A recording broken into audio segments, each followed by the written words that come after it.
Hey there, scholars. You have a little foldable in your makeup work folder. Now, you have two actually. Make sure you get the one that has 1, 2, 3, 4, 5, 6, 7 flaps.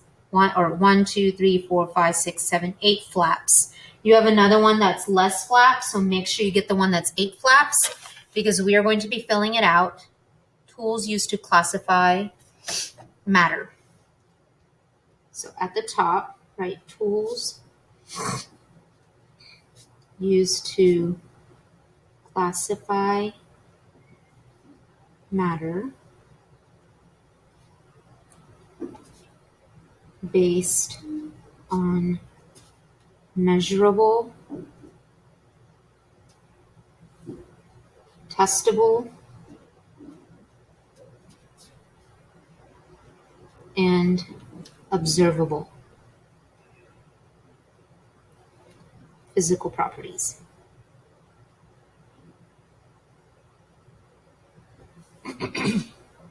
Okay, so the first thing is your 5 senses and your brain.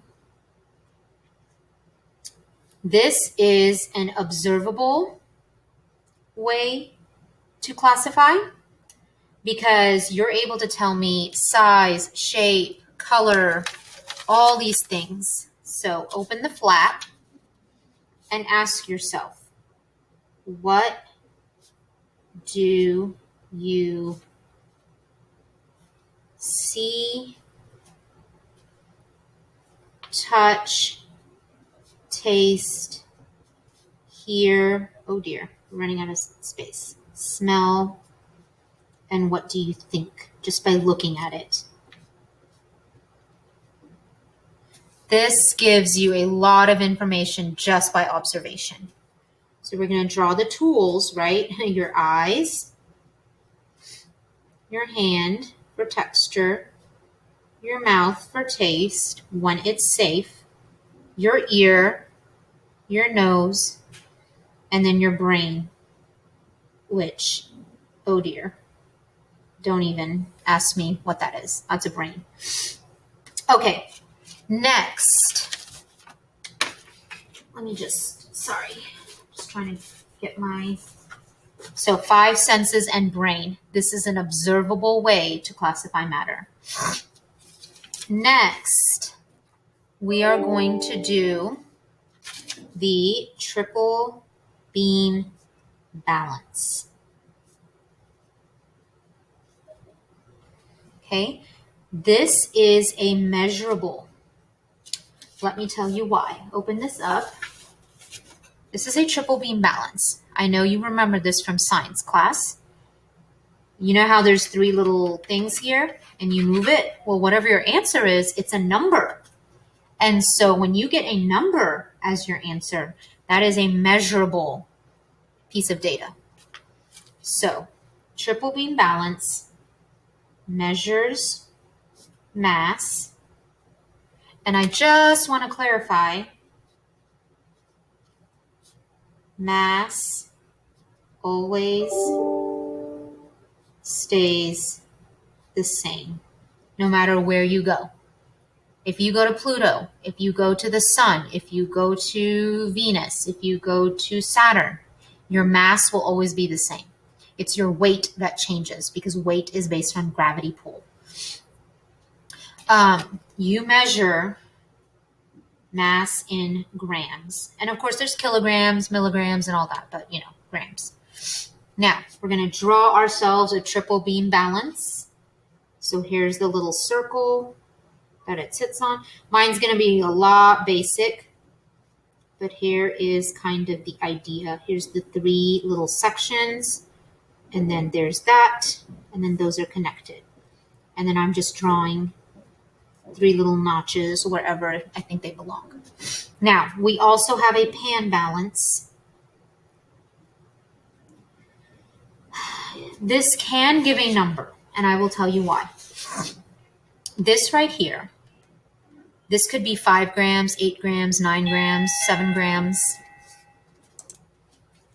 So this could be 5 grams, 1 gram, 2 grams, whatever. And you can put that on one side. Then you can put something here. And when it balances out, you know, if you have 18 grams worth of things here, then you know the whole thing, like this side is 18 grams. So it can be a measurable data. Next, wait, around the word balance, I want you to block out the word balance because you can just have a pan balance as well. Okay, next thing is the lovely graduated cylinder. Graduated cylinder and ruler. The reason why I'm putting it together is because they both let us find volume. And this is a measurable piece of data. Because when you use a graduated cylinder, you get a number. You get a number. You put water wherever, and then you get 35 ml. So measures volume in milliliter for the water or centimeter for the ruler. Okay, so if you want, you can kind of draw a little ruler to help you remember, and then a graduated cylinder for milliliter. Don't mix those up. Okay, then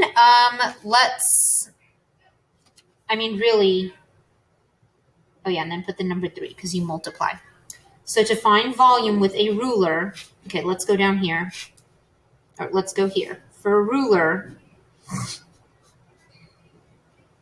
you do length times width times height. Length times width times height. Then for graduated cylinder,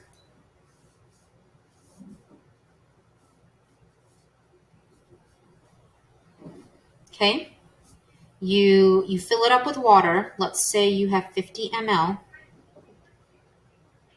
Or let's say you fill it up with water and it was at 40 ml.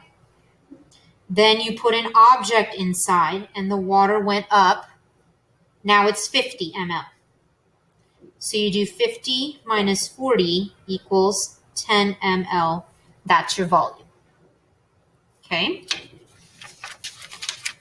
And because that's a number, it's a measurable data. Okay? Now, the lovely magnet. This is testable because you're asking yourself, is this object magnetic or not? Let me find a picture of my magnet. Let me find a picture. Magnets can come in horseshoe or a bar, or even the little ones that like the kitchen magnets, it's like a little circle. Okay, so let's draw ourselves a horseshoe magnet. We can draw a bar magnet. We can draw a circle donut magnet. Okay, now a magnet tells you if something is magnetic or not. If it is probably made of steel, and I think of Superman, Man of Steel. Iron, I think of Iron Man. Then I think of cobalt. I think of Robo-Cobalt. Instead of RoboCop, I call it Robo-Cobalt. Okay? And then the last one is nickel. And I forget the movie, but there's a movie with Nicolas Cage. And he's a superhero in that movie, or something like some hero of the city. So Nicolas Cage. So make sure you get all that written. And this is testable. You ask yourself, is it magnetic or not? When you have a yes or no answer, it's a testable type of tool. Okay? Next thing is water. Water is an amazing, amazing tool. I'm going to also write water and spoon, actually, because they kind of go hand in hand. Now, if I use a container of water, it can be a beaker, it can be an aquarium, it can be a cup, whatever, okay? I can, this will tells you if something will sink or float. So I have some things that sink and some things that float. So this is more dense than water, and this is less dense than water. That's called relative density.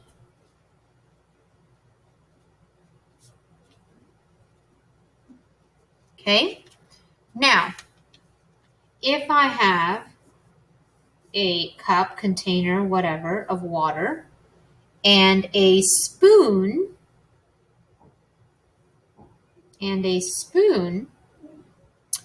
I can tell, this will tell me if something is soluble or not, or if it's a solution or not. You can tell, does it dissolve or not? So this is testable because you're asking yourself, does it sink? Does it float? Is it soluble? Is it not soluble? It's a yes or no question. Okay. Next one is battery, wire, and bulb. Okay. With the battery, wire, and bulb, this is a very helpful tool because it's going to tell me if something is a conductor or insulator. All I have to do is put object here. Okay. I have to first create a complete circuit. Create a complete circuit, and it will tell you if the object you put is a conductor or insulator. Okay? And really, what we've learned is anything metal is a conductor. Anything metal is a conductor. And the last one, thermometer.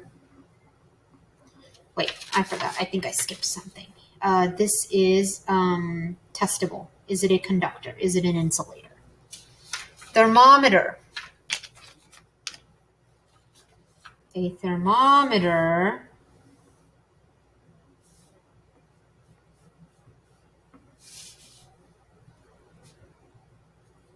measures temperature, which is how much heat is in the object or the area. Celsius is our metric system, which is what our science system is based on. But then when we give weather reports, when we give weather reports, we give it in Fahrenheit. And this is measurable because you're giving a number from it. All of this is data, but the question is, if your data gives numbers, then it's measurable. If it's a yes or no, it's testable. And if it's by observation, it's observable. So these are tools used to classify matter based on measurable, testable, and observable physical properties. Next thing I want you to do is you're going to open up your journal and you're going to tape it down And now to tape it,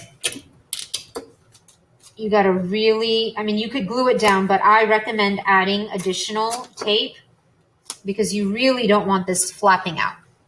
Make sure it's on the science side.